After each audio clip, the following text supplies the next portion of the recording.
Turn this into that with a full tutorial. Turn this into that with a full tutorial. Turn this into that with a full tutorial.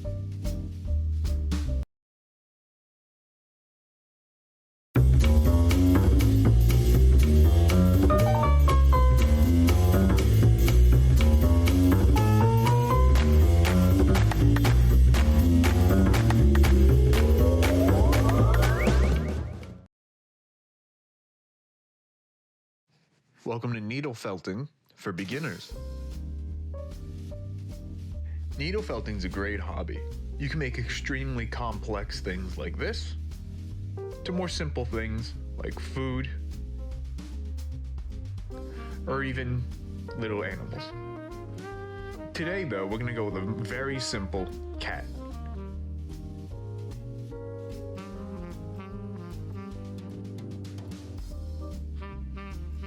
Needle felting uses needles, obviously. Now if you get a kit, they generally come in 3 different sizes. We're going to be using the center size, which is generally a medium grade needle. The larger one is for bulk felting, and the smaller one's generally for detailing. With this type of holder, you put the needle in the channel, put both into the hole, and then you're ready to go. If you get a kit, it'll come with this foam block, and do not throw it out, you actually need it.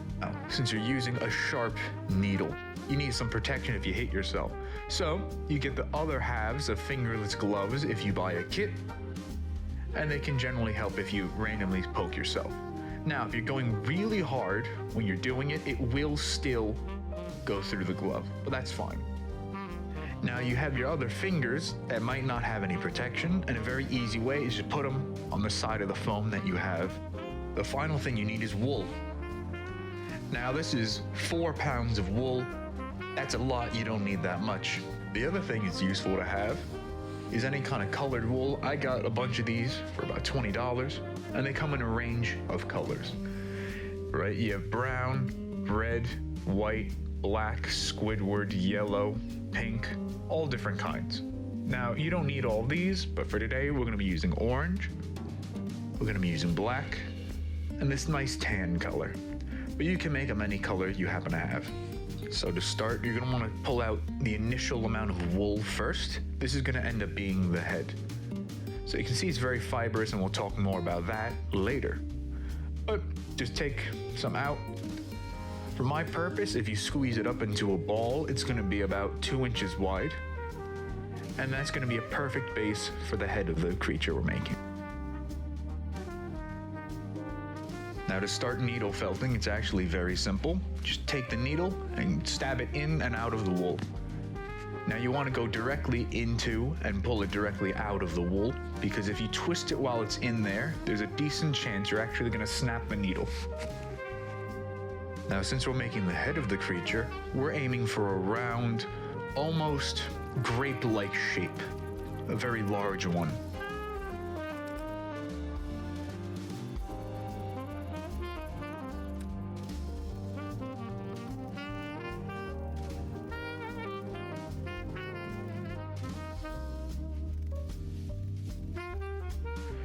Now that we're done and we have our large grape, mine's about 2 inches by 1 inch tall, we can start on the next part of the process, which is making a body.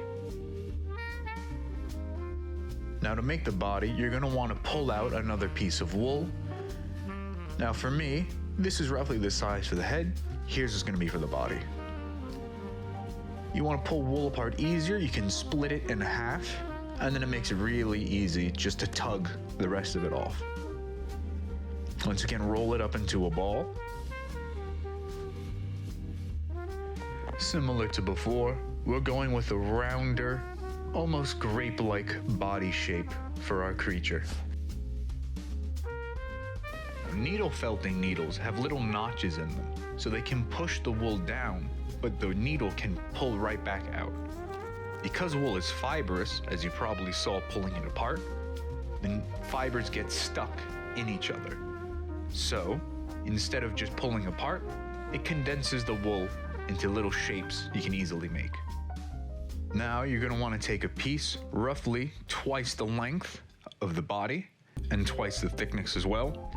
And this is going to become the arms and the legs. So split that in half, one for a set of arms, one for a set of legs. And then you're going to want to split one of the pieces in half again. Twist it up to help make the leg shape. And just to show you what we're going to be working with in the end, 2 little legs for our creature. Now you're going to want to stick it directly into the block, it's fine. And you can slowly start shaping the leg shape we're going for. Leave some excess wool at the top, and then once you're done with that, start to make 3 more. Once you have your legs and arms, you're gonna have the body and the head. It's time to start attaching them. Now, the reason you kept this extra bit was so you could pull it apart. You're gonna wrap it around the rest of the body, or whatever shape you happen to be attaching it to. And then you have a very simple task of just needle felting it all around so they stick together.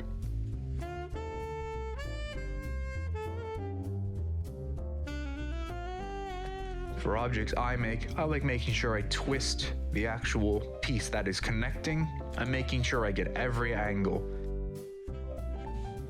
Now once you get one leg on, it's the same for all the others, and it's the same for attaching pretty much anything together in needle felting.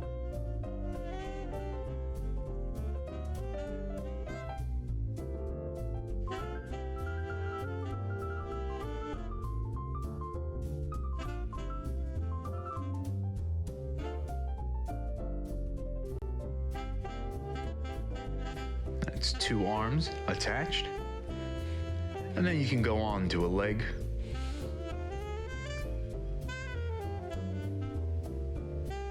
And with that done, you can put on the final leg. This way we have a completed body.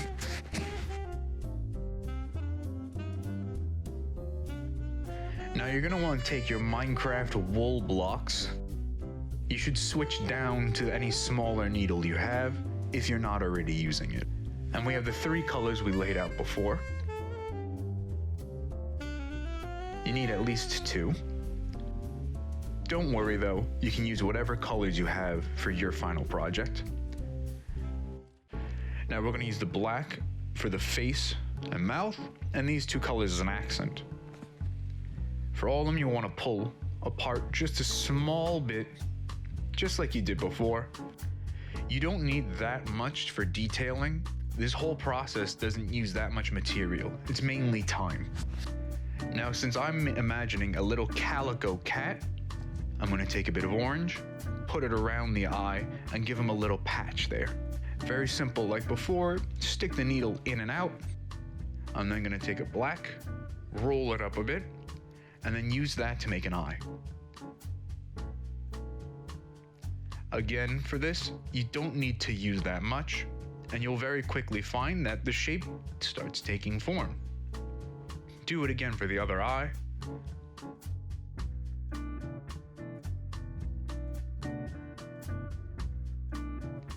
And already you can see a fantastic start to a cute little face. Now making the mouth is a bit different. You can twist the wool up so you have an easier time making a straight line. And we're gonna make a very nice classic cat smile, sort of like a sideways 3. Now the way to do this is just go minor movements around the whole thing. You can actually get very fine detailing in needle felting if you just go a bit slowly.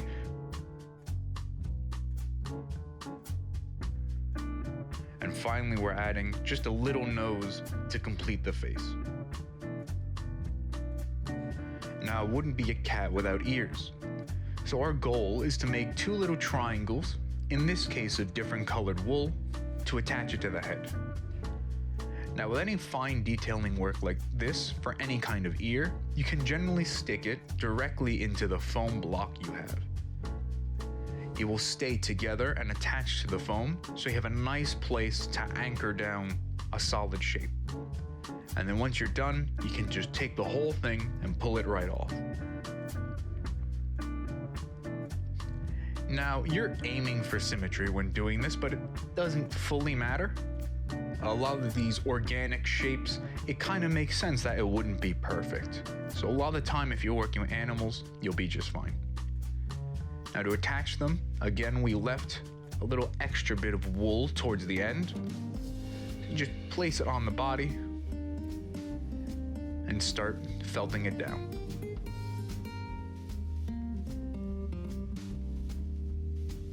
Attach one and then the other. Now here, it's indented more. So I'm gonna push it in just a bit more, take a little extra wool, and then flatten out the overall shape. And once again, just a little extra detail, I'm gonna take a bit of the extra black I have and give him a little spot on the back of his head. Here we have the finished cat head. Going back to the body, we're gonna do a similar thing with the head. We're taking our extra bits of wool and giving him little splotches all over. So first I'm using an orange and giving him a dot. And again, you can use any color you want or no colors. It's up to you.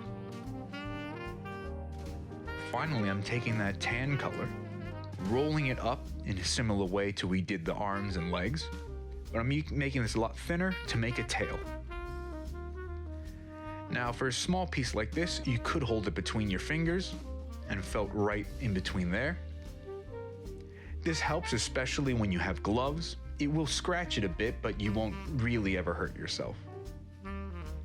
Leave the end, and you can use that to attach it directly to the body. Just pull it apart. And same as before, make sure it's felted down.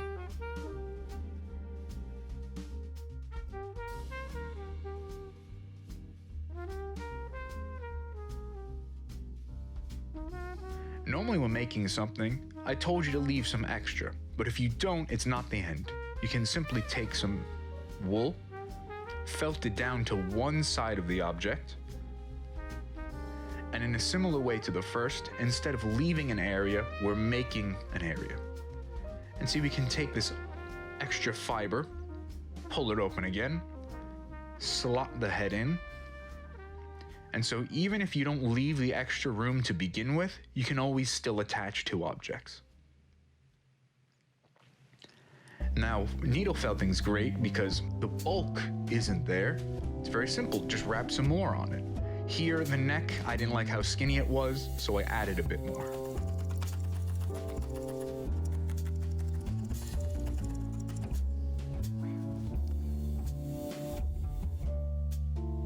We're almost done, and this is an extra step.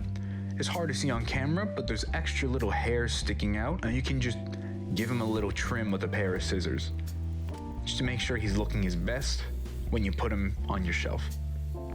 Once you're done, you can pull the needle out, flip it around, and if you're using the smallest one, you can put it directly into the holder and be fine.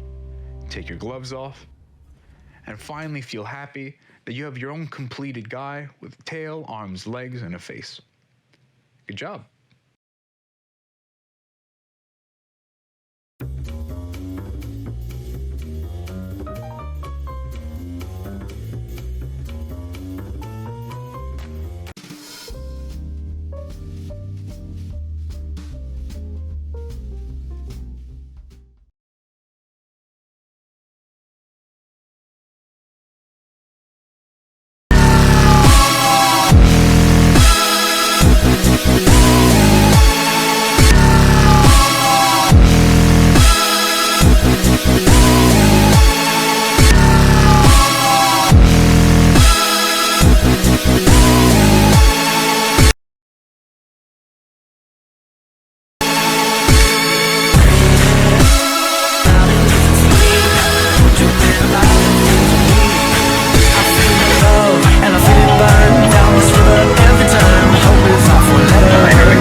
Everybody says it's always that standard answer. It's always that, yo, I want to help. I want to help. That's what it is. That's what it is for everyone in here. Once you get a taste of it, it's almost like a drug.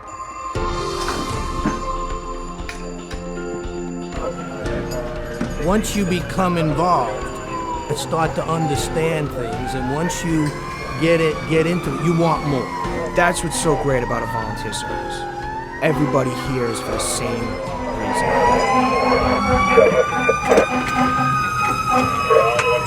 The thing that kills me makes me feel alive.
This tutorial will demonstrate how to draw this vector hair look. You will need Adobe Illustrator and a photograph. We will be using the pen tool. Pick a stroke color from the left panel and make sure the fill is turned off with a red line through the box. Make your stroke the smallest size available, and if you can't see it, you can find stroke under window on the top panel. In your first layer, begin tracing the outer shape of the hair. When you click, it will add an anchor point, and when you hold and drag, it will create a curve. Click on the last point you made so it doesn't automatically continue the previous curve and lets you make your own in a new direction. If you make a mistake, you can use the Delete Anchor Point tool on the left-hand panel. Position the pointer over the point you want to delete and click it.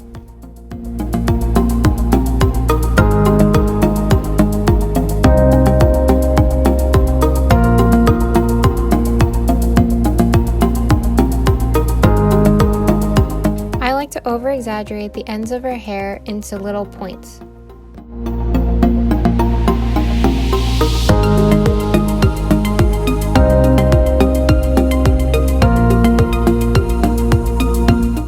When you finish outlining your hair, click on the first point you made to close the shape. Create a new layer and make sure it is on top of your previous layer. Still using the pen tool, begin drawing sections of hair in different directions to portray movement.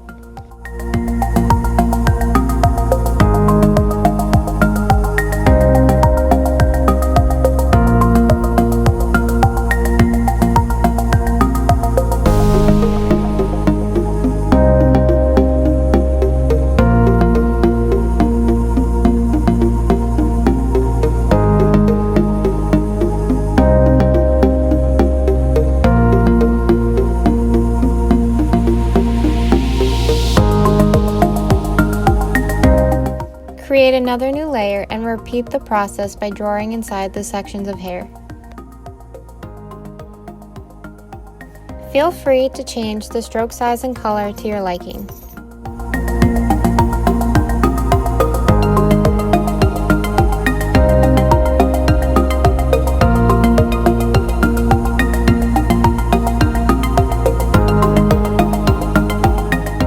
Using the selection tool, click on the outline of hair in your first layer, and then using the eyedropper tool, click on a color you would like to fill the hair. Repeat the process with the sections of hair in your other layers. Create another layer. These sections of hair will be her highlights.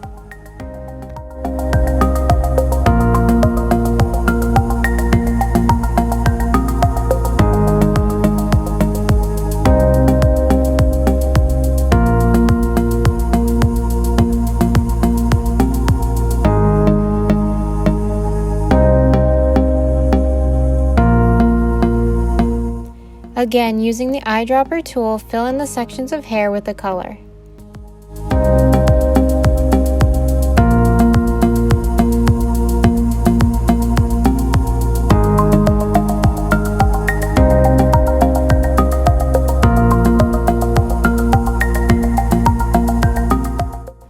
With this last layer, draw stray hairs to give it a more realistic touch.